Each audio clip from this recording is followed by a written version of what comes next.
Trailer చూసి చాలా shock అయ్యా. ఫస్ట్ మన సినిమా మన తెలుగు సినిమా అనిపించింది. ఇప్పుడు వరకు బాహుబలి 2 రికార్డ్ ఎవరు బ్రేక్ చేయలేదు కదా. ఎవరు బ్రేక్ చేయలేదు. ఈ సినిమాతో 50 ప్రభాస్ మళ్ళీ ప్రభాస్ అంతే. 50 సంవత్సరాల దాకా ఎప్పుడు బ్రేక్ చేయలేడు. 50 సంవత్సరాల దాకా ఎప్పుడు బ్రేక్ చేయలేడు. బాహుబలి ట్రైలర్ బ్రేక్ చేయలే. అలాంటి కలికి 2000 క్రోర్స్ దాటింది. బ్లాక్ బస్టర్ కొట్టినట్టు ప్రభాస్. బ్లాక్ బస్టర్ 2000 క్రోర్స్ పక్కా అన్న. అమితాబ్ బచ్చన్, కమల్ హాసన్ ఎలా చేశారు? విజువల్స్ హైలైట్ అన్న. హాలీవుడ్ రేంజ్ లో ఉంది మూవీ. పక్కా 2000 క్రోర్స్ వస్తుంది. హాలీవుడ్ రేంజ్ కి వెళ్తాడు అనుకోవచ్చా ప్రభాస్? Hollywood range వెళ్ళిపోయాడన్న. ఎప్పుడో సో మెనీ ఫ్యాన్స్ ఉన్నారు, వాళ్ళు కూడా అడగండి. మేము ఫ్యాన్స్ గారు చెప్తాం, వాళ్ళు కూడా కనుక్కోండి. ఎవరు ట్రోల్ చేయరు. ఎందుకంటే మన సినిమా బ్రహ్మానందం గారు కామెడీ టైమింగ్ బ్రహ్మానందం గారిని చాలా రోజుల తర్వాత ఎలా అనిపించింది? చాలా చాలా హ్యాపీ బ్రో. ఎందుకంటే బ్రహ్మానందం గారు ఈ మధ్యకాలంలో అసలు ఎప్పుడు కనిపించారు. అమితాబ్ బచ్చన్ ఆ ఫైట్ సీన్ షాట్ ఎలా అనిపించింది? ముందు విఎఫ్ఎక్స్ లేవయి.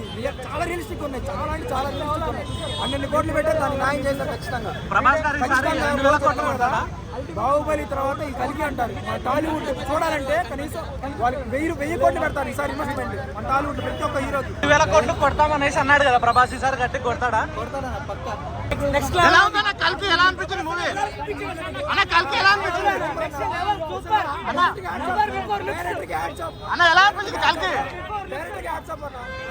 ఇప్పుడు బాహుబలి బాహుబలి తర్వాత కలిగి అంటారు. ప్రభాస్ కలిగి బాహుబలి తర్వాత కలిగి అంటారు. ఈ సినిమా మనతో టాలీవుడ్ అది ఖచ్చితంగా రాసి పెట్టుకోండి. ఖచ్చితంగా అంటే ఆయన ట్రైలర్ లో హైలైట్స్ ఏమనిపించింది? ట్రోల్ చేసే వాళ్ళకి ఏం చెప్తారు?